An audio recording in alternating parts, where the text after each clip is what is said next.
নমস্কাৰ জ্ঞান বিকাশ ইউটিউব চেনেলৰ নতুন এটি ভিডিঅ'ত আপোনালোক সকলোকে স্বাগতম জনাইছো আমি ইতিমধ্যে সকলোৱে জানো যে গুৱাহাটী ইউনিভাৰ্চিটিয়ে B.Ed এন্ট্ৰেন্স এক্সাম অতি সোনকালে কণ্ডাক্ট কৰিব লাইছে আমি যোৱা বছৰৰ দৰে যদি চাব যাও তেনেহলে আমাৰ জুন মাহতে আমাৰ ফৰ্ম ফিলআপৰ যোনটো প্ৰক্ৰিয়া ফৰ্ম ফিলআপৰ প্ৰক্ৰিয়াটো আৰম্ভ হ'ব আৰু জুলাই মাহতে আমাৰ এক্সামটো কণ্ডাক্ট কৰি পেলাই জুনৰ লাষ্টত বা জুলাইৰ ফাৰ্ষ্ট উইকত কণ্ডাক্ট কৰি পেলাই কি কৰিব আমাৰ এক্সামটো কমপ্লিট কৰিব আৰু তাৰ লগতে কিছুমান দিন পিছতে কি হয় আমাৰ ৰিজাল্টটো ডিক্লেয়াৰ কৰে তো আমি গুৱাহাটী ইউনিভাৰ্চিটিৰ B.Ed এন্ট্ৰেন্স এক্সামৰ যোনটো সিলেবাস আছে 2025 ৰ সিলেবাসটো আমি একবাৰ চাই লও তো আমাৰ name of the university Guwahati university আছে কোৰ্স B.Ed ৰ কাৰণে এন্ট্ৰেন্স হয় আৰু আমাৰ এটো কি হয় এটো আপোনাৰ অফলাইন এক্সাম আৰু ফৰ্মটো কি হয় অনলাইনত পোৱা যায় কিমান টোটাল মাৰ্ক 400 মাৰ্কসৰ কি হ'ব এক্সাম হ'ব আৰু এটো আপোনাৰ মেৰিট বেসিছত এডমিশন বৰ হয় গভৰ্নমেন্ট কলেজৰ পৰা আদি কৰি প্ৰাইভেট কলেজতে নহওক কিয় মেৰিট বেসিছত এক্সাম বৰ হয়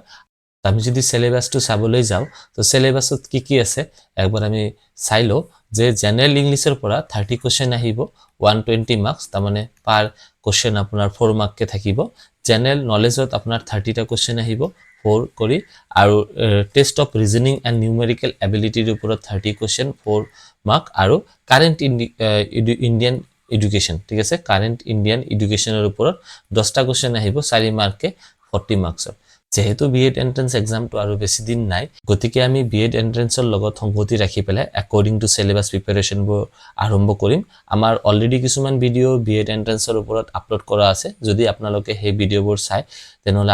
আপোনালোকে সেই ভিডিওৰ পৰা উপকৃত হ'ব লগতে আমি নতুনকৈ কিছুমান ভিডিও আপলোড কৰিব লাইছো তো আমি যেতিয়া যোনটো টপিক আমি টপিক ওয়াইজ যাম তো প্ৰথমতে আমি কাৰেন্ট ইন্ডিয়ান এডুকেশন সিস্টেমৰ ওপৰত কিছুমান গুৰুত্বপূৰ্ণ তথ্য আলোচনা কৰিম তো আমাৰ যোনটো টপিক কাৰেন্ট ইন্ডিয়ান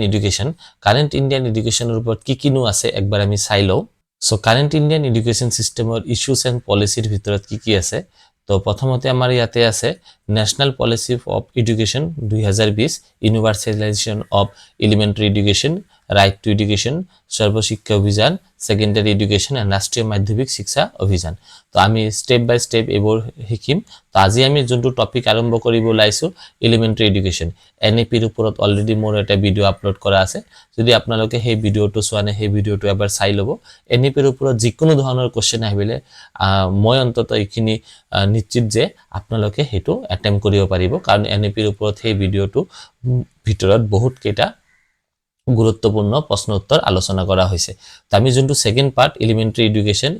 এডুকেশনৰ ওপৰত আজিৰ এই টপিকটো আমি আৰম্ভ কৰিম এলিমেন্টাৰি এডুকেশনৰ ওপৰত আজিৰ এই ভিডিওটো আমি আৰম্ভ কৰিব লাইছো আশা কৰো এই ভিডিওটোৰ পৰা আপোনালোকে নিশ্চয় উপকৃত হ'ব যদি ভিডিওটো ভাল পায় ভিডিওটো লাইক কৰিব শেয়াৰ কৰিব আৰু চেনেলটো সাবস্ক্ৰাইব কৰি দিবলৈ নাপাহৰিব সো পলম নকৰাকে আজিৰ এই ভিডিওটো আমি আৰম্ভ কৰো সো আজিৰ আমাৰ টপিকটো হৈছে এলিমেন্টাৰি এডুকেশন ঠিক আছে সো এলিমেন্টাৰি এডুকেশনৰ ওপৰত গুৰুত্বপূৰ্ণ প্ৰশ্ন বুলি আলোচনা কৰাৰ আগতে আমাৰ এলিমেন্টাৰি এডুকেশনৰ বিষয়ে কিছুমান কথা জানা দৰকাৰ এলিমেন্টাৰি এডুকেশন নো কি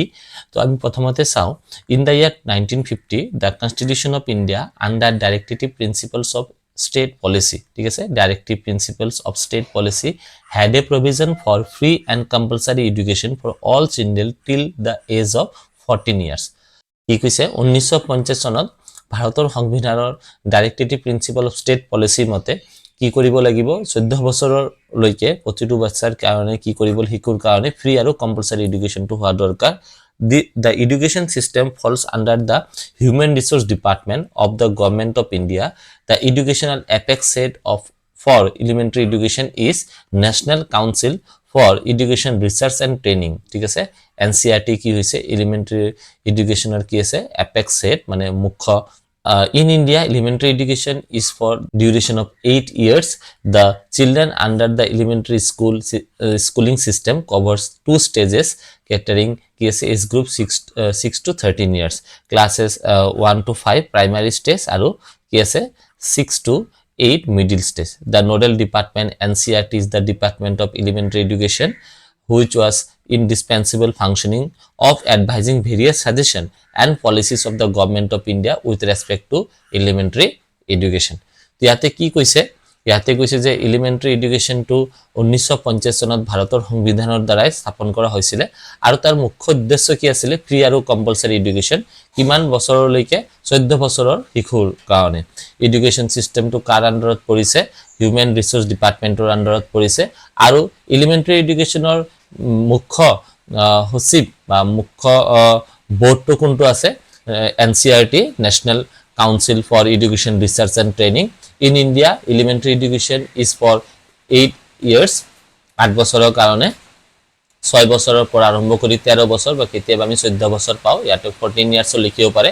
দুটা ষ্টেজত ভাগ কৰা হৈছে প্ৰাইমাৰী ষ্টেজ আৰু মিডল ষ্টেজ ঠিক আছে আজিৰ এই ভিডিঅ'ত আমি এলিমেন্টাৰী এডুকেশনৰ ওপৰত গুৰুত্বপূৰ্ণ কিছুমান MCQ কোৱেশ্চন আনিছো সো আশা কৰো এই ভিডিঅ'ৰ পৰা আপোনালোকে অলপ অলপ শিকিবলৈ পাব সো প্ৰথম কোৱেশ্চনটো হৈছে the first stage of compulsory education is কি আছে kindergarten elementary education secondary education and higher education ঠিক আছে compulsory education to কৰ পৰা আৰম্ভ হয় elementary education ৰ পৰা আৰম্ভ হয় দ্বিতীয় কোৱেশ্চনত আছে elementary education cover the classes from আমি অলপ আগতে পাইছো কৰ পৰা পাইছো KG to class 4 পাইছো 1 to 4 পাইছো না 1 to 8 পাইছো আৰু না 1 to 12 আমি জানো 8 বছৰৰ কাৰণে কি হ'ব 1 to 8 years next কোৱেশ্চনত আছে pre and compulsory education laid down by pre and compulsory education code কৰিছিলে আৰ্টিকেল কিমান নম্বৰ আৰ্টিকেলৰ আন্ডাৰত আছে ডাইৰেক্টিভ প্ৰিন্সিপলৰ অধীনত পাইছিলো 1950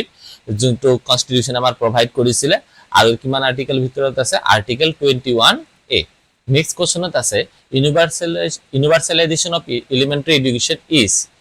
কি আছে constitutional provision fundamental rights both of the above and none of the above আমাৰ correct option to option number C both of the above next আছে SSA মানে Sarva Shiksha Abhiyan so Sarva Shiksha Abhiyan is a program for universalization of কিহৰ কাৰণে primary education elementary education secondary education আৰু higher education আমাৰ correct option to হ'ব option number B elementary education Sarva Shiksha Abhiyan SSA is a partnership between কাৰ মাজত partner central state and local government central and state government state and local government central and local government আমাৰ correct option to option number A central state and local government next আছে NCERT was established on NCERT কোন চনত স্থাপন কৰা হৈছিল তো আমাৰ correct option to কি হ'ব আমাৰ correct option to হ'ব option কেইটা দিয়া আছে ইয়াতে আমাৰ তো আমাৰ correct option to হ'ব option number A 1st September 1960 কি আছে 1 তো 1st September 1961 to হ'ব আমাৰ correct option তো আমি কি জানো কি NCERT মানে কি NCERT মানে আমি তো গম পাওয়ে National Council of Educational Research and Training আৰু এটো কি এটা অটোনমাস অৰ্গানাইজেশন আৰু এটো কিমান চনত স্থাপিত কৰা হৈছিল 1961 স্থাপন কৰা হৈছিল কোনে স্থাপন কৰিছিল গভৰ্নমেন্ট অফ ইন্ডিয়া আৰু কিহৰ কাৰণে টু অ্যাসিস্ট এন্ড এডভাইস কি কৰাৰ কাৰণে সহায় কৰাৰ কাৰণে আৰু পৰামৰ্শ দিয়াৰ কাৰণে the central and the state government ঠিক আছে কেন্দ্ৰীয় চৰকাৰ আৰু ৰাজ্য চৰকাৰক কি আছে পৰামৰ্শ দিয়াৰ কাৰণে কি স্থাপন কৰা হৈছিল কি বিষয়ত পৰামৰ্শ দিয়াৰ কাৰণে to improvement in school education ঠিক আছে বিদ্যালয়ৰ যি হক বিদ্যালয়ৰ যোনটো শিক্ষা ব্যৱস্থাক আমি কেনেকৈ ইমপ্ৰোভাইজ কৰিব পাৰো সেই কাৰণে হে NCERT স্থাপন কৰা হৈছিল নেক্সট আছে institution responsible for framing the national curriculum framework is কোনে নেশনাল কাৰিকুলাম ফ্ৰেমৱৰ্ক মানে বনায় বা দায়িত্বত থাকে CBSE তাৰ পিছত আছে SCERT NCERT and NUEPA তোমাৰ কারেক্ট অপশনটো হ'ব option number C NCERT next আছে SCERT was set up in SCERT কেতিয়া স্থাপন কৰা হৈছিল অপশন কেইটা দিয়া আছে আৰ আমাৰ কারেক্ট অপশনটো হ'ব অপশন নাম্বার C 1973 এতিয়া SCERT মানেনো কি SCERT এর ফুল ফর্মটো কি আছে SCERT এর ফুল ফর্মটো হৈছে state council of educational research and training ঠিক আছে নেক্সট আছে DIET came into existence DIET কোন চনত আহিছিল আৰু এটো অপশন কেইটা দিয়া আছে 1985 1986 তাৰ পিছত আছে 1987 আৰু 1988 তো আমাৰ কাৰেক্ট অপশনটো কি হ'ব আমাৰ কারেক্ট অপশনটো হ'ব option number C 1987 now what is the full form of DIET District Institute of Education and Training মনত থাকি মানে ডিস্ট্রিক্ট আমি NCERT হলে ন্যাশনাল পাও S মানে আমি স্টেট পাও D মানে আমি কি পাও ডিস্ট্রিক্ট পাও তো আমার কি আছে এটো district institute of education and training next question আছে diets were set up on the recommendation of car recommendation of diets মানে কি করা হয়েছিল, স্থাপন করা হয়েছিল। আর আমার অপশন কেটা দিয়ে আছে, আর আমার কারেক্ট অপশনটা হবো অপশন নাম্বার এ, এনপিই 1986। তো এনপিই এর ফুল ফর্ম হইছে ন্যাশনাল পলিসি অন এডুকেশন। ঠিক আছে, মনে থাকিব নে, national policy on education 1986। Next কোশ্চনত কি আছে, নেক্সট কোশ্চনত আছে the main aim of DIET is, ডায়েটের মুখ্য উদ্দেশ্য বা লক্ষ্য কি। তো অপশন কি এটা দিয়ে আছে, আর আমার কারেক্ট অপশনটা option number A, training of teachers. Next আছে NCERT is located in, NCERT code আছে, আর আমার কারেক্ট অপশনটা হবে option number C, New Delhi. Next কোশ্চনত আছে SSA Sarva Shiksha Abhiyan simply means, তার অর্থটা কি, অর্থটা আছে free and compulsory education, education for all, universalization of elementary education আর নান অফ দ্য অ্যাবভ। তো আমার কারেক্ট অপশনটা কি আছে, আমার কারেক্ট অপশনটা হবে option number B, education for all, Sarva Shiksha. তো মানে সবর কারণে শিক্ষার যোনটো ব্যবস্থা তাক সর্বশিক্ষা বুলি কোৱা আছে, এই কারণে এটো কি হবো, অপশন নাম্বার বি টু আমার correct option, education for all. Next কোশ্চেনত আছে the body with highest authority over school education, school এডুকেশনের উপর কোনটো তলত দিয়া কোনটো ডিপাৰ্টমেন্টৰ কি আছে, কোনটো বডিৰ মানে আটাইতকৈ বেছি ক্ষমতা আছে। আমাৰ কারেক্ট অপশনটো option number A, NCERT. Next কোশ্চেনত আছে the directive principle of state policy envisaged the achievements of universalization of elementary education in India with a time frame of কিমান চনৰ ভিতৰত এচিভ কৰাৰ টাৰ্গেট ৰাখিছিলে। অপশন নাম্বার বি টু correct, কি হবো 10 ইয়ার্স। নেক্সট কোশ্চেনত আছে at a launch of SSA the financial arrangement share between the central and state government, যোনটো আমার কি আছে বিত্তীয় যোনটো আমার অ্যারেঞ্জমেন্ট হয়, স্টেট গভর্নমেন্টে কিমান দিব আর সেন্ট্রাল গভর্নমেন্টে কিমান দিব। তো আমার কারেক্ট অপশনটো অপশন নাম্বার সি, 85:15। তার মানে 85% কোনে প্রোভাইড করব, সেন্টারে, আর স্টেট গভর্নমেন্টে কিমান দিব, 15% দিব। নেক্সট কোশ্চেন আছে the early childhood education cover the stage of, early childhood education কোনটো স্টেজত এটু কভার হয়। তো আমার কারেক্ট অপশনটো option number A, pre primary education. Next আছে the programme introduced by the Indian government to ensure universal retention and achievements at elementary stage is, কি কি আছে আমার ইয়াতে formative evaluation, summative, diagnostic evaluation আর কন্টিনিউয়াস এন্ড কম্প্রিহেনসিভ ইভালুয়েশন। তো আমার correct option দেব option number D, continuous and comprehensive evaluation. Next আছে ডিস্ট্রিক্ট প্রাইমারি এডুকেশন প্রোগ্রাম, ঠিক আছে, কি কি district primary education programme was launched, কোন সনত এটু লঞ্চ করা হয়েছিল। তো আমার কারেক্ট অপশন দেব অপশন নাম্বার সি, 1994। নেক্সট আছে universalization of elementary education means, universalization of elementary education মানে কি, no tuition fees, free books and stationery, free midday meals and all of the above. So of course it is correct answer will be all of the above, option number D. National curriculum framework was launched, national curriculum framework কোন সনত কি আছে বলবৎ করা হয়েছিল, আর আমার correct অপশনটা হবে অপশন নাম্বার সি, 2005। নেক্সট আছে developing guidelines for the preparation of subject wise syllabus and textual materials for grade 1 টু grade 5 is the purview of, কার এটু মানে রিকমেন্ডেশন আসলে। তো আমার কারেক্ট অপশনটো option number A, NCERT. Next আছে developing textual materials in Hindi, mathematics, environmental science for class 1 এর পৰা ক্লাস 5 লৈকে ইজ দ্য পারভিউ অফ, কার আসলে এটু recommendation, of course option number এটু আমার কারেক্ট, এনসিইআরটি। যেটি আমার স্কুল এডুকেশনের কথা আহে তো ম্যাক্সিমাম এটু কার লগত জড়িত হৈ থাকে, এনসিইআৰটিৰ লগত। নেক্সট আছে the body which acts as a nodal agency for the implementation, monitoring and evaluation of Sarva Shiksha Abhiyan at the national level, আর আমার কারেক্ট অপশন টু হবো option number A, NCERT. Next আছে providing necessary readiness to children for adjusting with the requirement of primary school is the main aim of, কি আছে providing necessary readiness to children for adjusting with the requirements of primary school is the main aim of, কার মুখ্য লক্ষ্য আছিল যে স্কুলত লৰা ছোৱালী বা ছাত্ৰ ছাত্ৰী পঢ়িবলৈ হলে যিবিলাক দৰকাৰী সামগ্ৰী, সেই দৰকাৰী সামগ্ৰী যোগান ধৰা, আৰু এটো কাৰ উদ্দেশ্য আছিল। আমাৰ কাৰেক্ট অপশনটো হ'ব option number B, ECCE। Now what is the full form of ECCE? So full form is early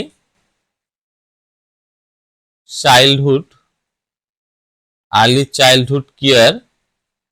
and education. মনত থাকিবনে, early childhood care and education আৰু এইটো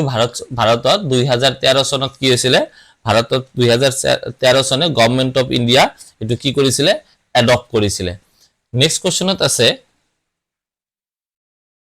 the primary focus on the scheme to provide alternative schooling to children between 6 to 14 years in areas where there is no primary school না থাকার কারণে alternative স্কুলৰ সুবিধাটো যোগান ধৰিছে এটো কোনটো ডিপাৰ্টমেন্টৰ দ্বাৰা হেতু কৰা হৈছিল আৰু আমাৰ কাৰেক্ট অপচনটো হ'ব অপচন নাম্বাৰ বি নেক্সট কোৱেশ্চনত আছে SCRT were first set up as a state institution of education in year কোন চনত প্ৰথম state institution স্থাপন কৰিছিল আৰু আমাৰ কাৰেক্ট অপচনটো হ'ব option number 1963 Next question is the body responsible for planning, implementation and evaluation of educational program of school education and teacher education at the state level is state level of kotha ahile ami answer to ki pam state level hole amar correct option to hobo option number B SCRT next is the main purview of SCRT is curriculum and textbook development, promotion of English, science and mathematics education, vocational and distance education and all of the above. Amar correct option to ki hobo amar correct option to hobo option number B promotion of English, science and mathematics education. Next is the body which acts as a nodal agency for the implementation, monitoring, evaluation of Sarva Shiksha Vision at the state level. State level ot etu kune sai ar amar correct option to option number B SCRT. Next is SSA envisages a school or alternative schooling facility within dash of every habitation. Tamar correct option to ki hobo school education facility within kiman durottor bhitorot rakhibo lage tamar correct option to ki hobo correct option to option number C 1 kilometer. During the 10th plan the financial arrangement shared between the center and state government for SSA er karone juntu ratio share korisile etu kiman asile 75:25 next is after 11th plan onward the financial arrangement shared between the state and state government for SSA কিমান আছিল 50-50 তো আমি যদি আৰম্ভ হৈছিল তেতে কিমান আছিল 85:15 তাৰ পিছত কমি গল এটো কি 75:25 আৰু লাষ্ট এতিয়া কিমান আছে 50% SSA is a program which seeks to ensure universal elementary education by the year কিমান চনৰ ভিতৰত কৰিম বুলি এটো কৈছিলে 2010 চনৰ ভিতৰত The important function of diet involves dietor গুরুত্বপূর্ণ কার্যাবলী কি elementary teacher training, non-formal and adult education, providing academic and resource support and all of the above. Tamar correct option to option number D all of the above. Next is diets were set up as diet কি হিসাবে স্থাপন করা হয়েছিল first level tier second level tier third level tier and mid level tier তোমার correct option টু option number C third level তে প্রথমতে NCERT তার পিছত SCERT তার পিছত হল ডায়েট নেক্সট আছে DIET is charged with the responsibility of educational development আর আমার অপশন কেটা দিয়া আছে আর আমার কারেক্ট অপশন টু হবে অপশন নাম্বার সি ডিস্ট্রিক্ট ঠিক আছে ডিস্ট্রিক্ট লেভেলৰ ডায়েটৰ কামটো আহে নেক্সট কোৱেশ্চনত আছে আৰ্লি চাইল্ডহুড এডুকেশ্যন ওয়াজ লঞ্চ ডিউৰিং কাৰ সময় বা কোন প্ল্যানৰ এটো আৰ্লি চাইল্ডহুড এডুকেশ্যনটো লঞ্চ কৰা হৈছিল তো আমাৰ কাৰেক্ট অপশনটো হ'ব option number B 6th plan আৰু আজি last question government of India has been running non-formal education program for children at the age group 6 to 14 years since কিমান চনৰ পৰা এটো চলাই আছে 1979 ৰ পৰা 80 চনৰ পৰা এটো আৰম্ভ কৰিছিল ঠিক আছে আশা কৰো এই ভিডিওটোৰ পৰা আপোনালোকে অলপ হলেও জানিবলৈ পাইছে যদি ভিডিওটো ভাল পাইছে ভিডিওটো লাইক কৰিব শেয়াৰ কৰিব আৰু চেনেলটো সাবস্ক্ৰাইব কৰি দিবলৈ নাপাহৰিব থ্যাংক ইউ